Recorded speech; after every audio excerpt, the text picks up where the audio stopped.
రాజధాని భూముల విషయంలో చంద్రబాబు అమరావతి రైతుల్ని మోసం చేశారని ఎంపీ కేసినేని నాని ఆరోపించారు. ఈ విషయాన్ని తాను అమరావతి రైతులకు కూడా చెప్పానన్నారు. పార్టీలో చేరిన సమయంలో విజయవాడ అభివృద్ధి విషయంలో తనది బాధ్యత అని జగన్ హామీ ఇచ్చారని కేసినేని నాని చెప్పారు. చంద్రబాబు విజయవాడతో పాటు విజయవాడ పార్లమెంటు పరిధిలోని ప్రాంతాలను ముంచేశారని ఆరోపించారు. చంద్రబాబు హయాంలో జరిగినటువంటి పలు విషయాలను ప్రస్తావించి కేసినేని విమర్శించారు. టీడీపీ నుంచి తాను ఎవరిని వైసీపీలోకి ఆహ్వానించలేదన్నారు.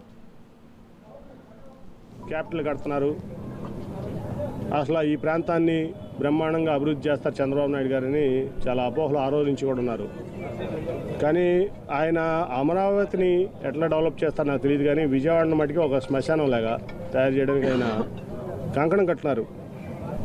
ఆయన ఓల్డ్ సిటీ చార్మినార్ లాగా విజయవాడను తయారు చేయాలనేది ఆయన యొక్క లక్ష్యం.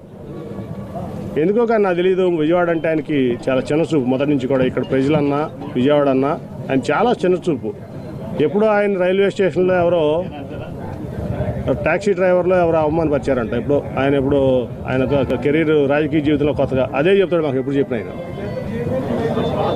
ఈ విజయవాడ అంటే ఆయన చాలా చిన్న చూపు. అందుకనే అన్ని రకాలుగా ఆయన చేయకపోయినా ఏదో నాకున్నటువంటి దీంతో ఈ ప్రాంతాన్ని